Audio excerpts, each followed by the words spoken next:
What's up, everybody? Welcome to Podcast Now, Back to the Past. I'm Alex, and in this video, I want to take a look at these recent news stories and recent examples of games ditching physical releases. I felt this makes a lot of sense to do on this channel because things are happening, not good things, to be flat out honest. And I've always been into the preservation of games. I've always had games. A lot of my games are from the PS3 era. I got a lot of PS4 games. Those are probably my primary two, but I got some PS2 games, got some 360 games as well.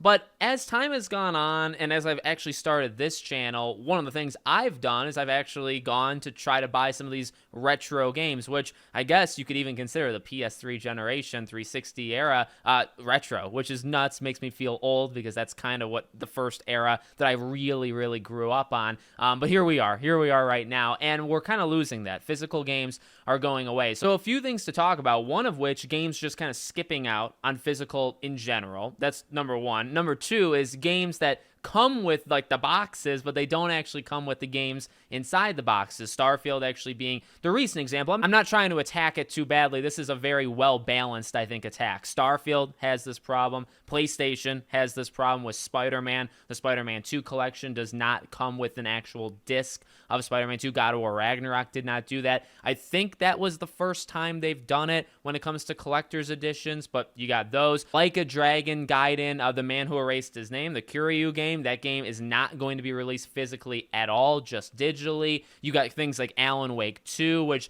that was a real big one, right? So Alan Wake 2, Remedy comes out and says, well, look, we're not going to do a physical release. It's just going to be digital. And because it's digital, we're going to eliminate $10 basically. We're going to eliminate the cost, the middleman, and we're just going to release it for $50. $50 I think on PC, $60 on console, so it's not $70, but it's not going to come, with a disc. Now, look, do I play games with discs right now? To be honest with you, I don't think I actually own a PS5 or a Xbox Series X physical game. I don't think so. Maybe one, maybe two, but definitely not as much as, PS4, Xbox One, again, 360 and PS3. So, yeah, modern games when they come out, am I guilty of actually not even caring about game preservation? Yeah, sadly. I should actually be more proactive, though, and should be getting these on disc because as we're seeing, 10, 15 years from now, these are going to be the dinosaur games, right? Who's going to have a PS5 game? It'll actually be pretty rare to have those discs, just like right now, you show out your PS3 collection, you're considered, oh my God, you're a game collector.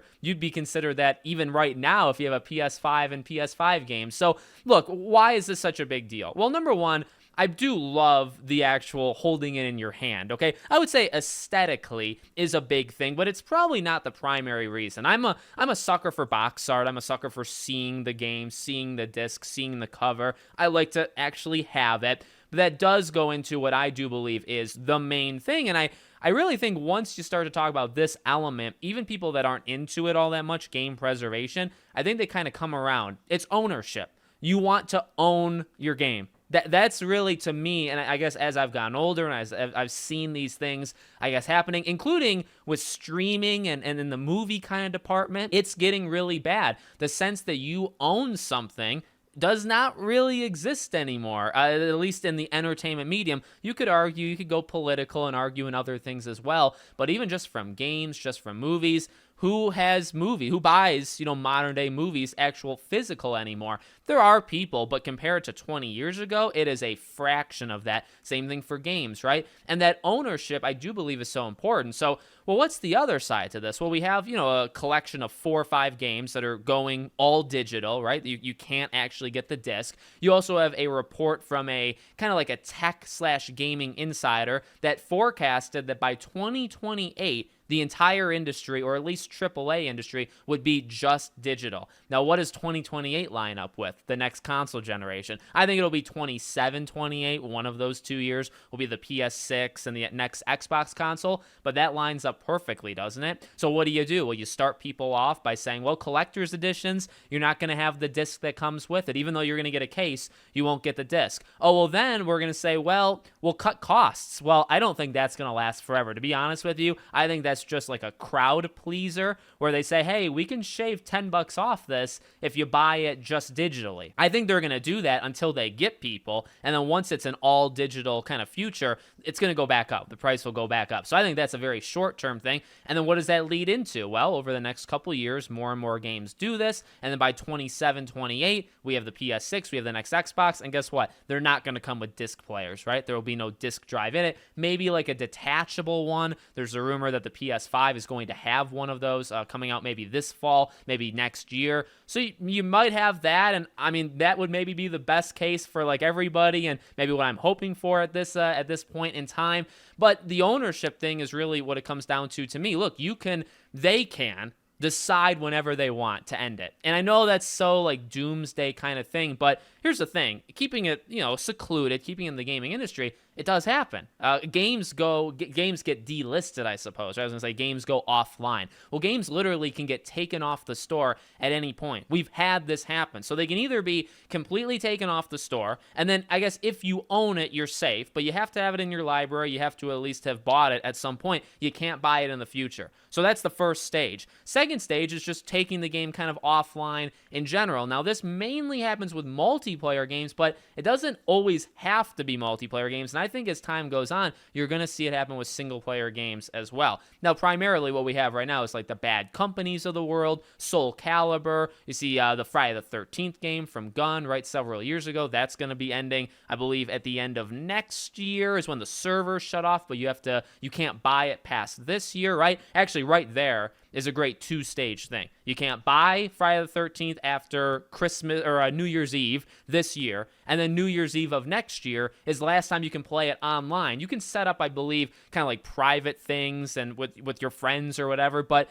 for the most part, when you do that, I don't think this is rocket science. When you do that, you kill your game, right? I mean, overall, you might have like 20 people, these Reddit communities, maybe they get together, very grassroots, very small, to be honest with you. You're not going to have the huge engagement you would normally have. Knockout City, that game came out 2 years ago. 2 years ago, the dodgeball game, shut down. Again, you can play at private servers, but the game is no longer playable just in the broader online marketplace. And what does that do? It kills your game. It's done. I mean, is anybody going to say that Knockout City is still kind of like alive and thriving, or Friday the 13th, or Battlefield Bad Company that EA did it for 1 and 2, right? Or is anybody really going to say that it's not dead? I mean, those games are pretty much long and forgotten at this point because EA and all these companies want it to be. So to me, that is the biggest thing, is at any point, these games can be delisted from the store. They can attach this to always online. You want an always online future of like Diablo and games such as this? Well, if games are only digital, I think that's just another step to go towards that. One of my friends has actually talked about a thing that I commonly forget. What if your account gets hacked? What if something ever happens where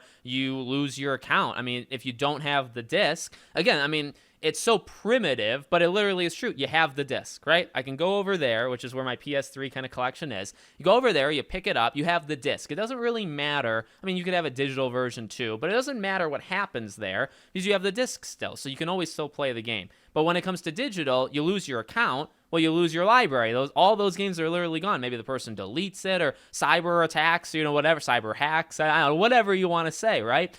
I just don't like it. I don't like it. Again, part of it really is just like the appeal. I like collecting things. I've collected a lot of Funko Pops. Now I'm going back and collecting kind of games.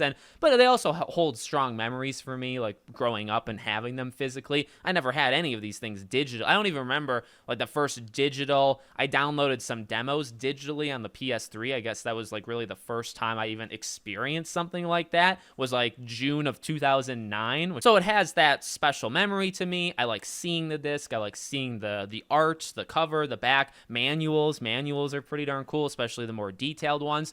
But then just that ownership, just knowing you have the game.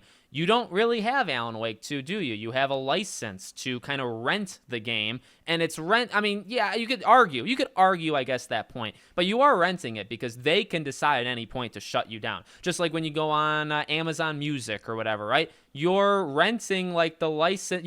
You're on the platform. They have the music. I guess they're even kind of renting it, right? And then you're listening to it, but you're paying a subscription. When that subscription ends, you do not own those songs. Those songs do not belong to you. Technically, they belong to the artist, and they always should belong to the artist, right? But you would have the vinyl, you'd have a CD, you'd actually have it. And that era is going away. And yeah, it's easier. Yeah, it's more simplistic to just do it all digital. And again, like, am I a culprit of this now? Of course. Final Fantasy 16, let's say, Crash Team Rumble. Go through the last 2 years of games releasing. I've gotten pretty much all of them digital. When I get review codes, say for Podcast Now, the main channel, they do it digital. I don't think they've ever sent it. You could probably go back like a long time, many, many years ago. I think they always did it digital. But, I've gotten digital games, PC. Do computers even have disc players anymore? I don't think so. I don't really know. Or laptops. My last laptop didn't have a CD player. I thought it did upon purchase, and I was sorely mistaken.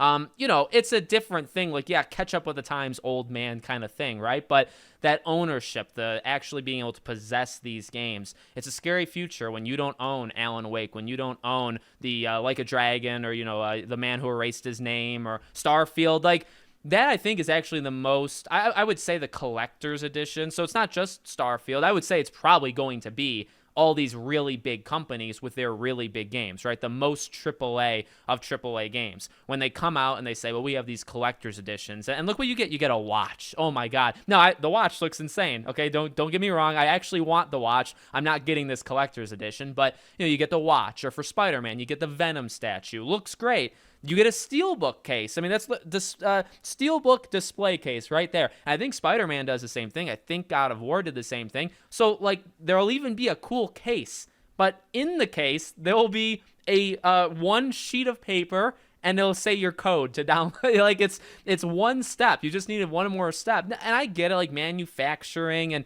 you got to print the discs, and you got to ship them. But, I mean, you're doing everything else. You're literally making a case that would normally house the game, the literal disc, and then instead you have a sheet of paper that tells you to download it. So it's not a good future. I truly believe that. I don't think it's like an old man doomsday kind of like a boomer take, to be honest. I mean, I'm only 26. I don't really think I'm all that old. I feel like I kind of see where it's going. I don't like a future where we don't own these things, where we have to play nice, or at any point the company can just decide to do it. Or what if your internet sucks?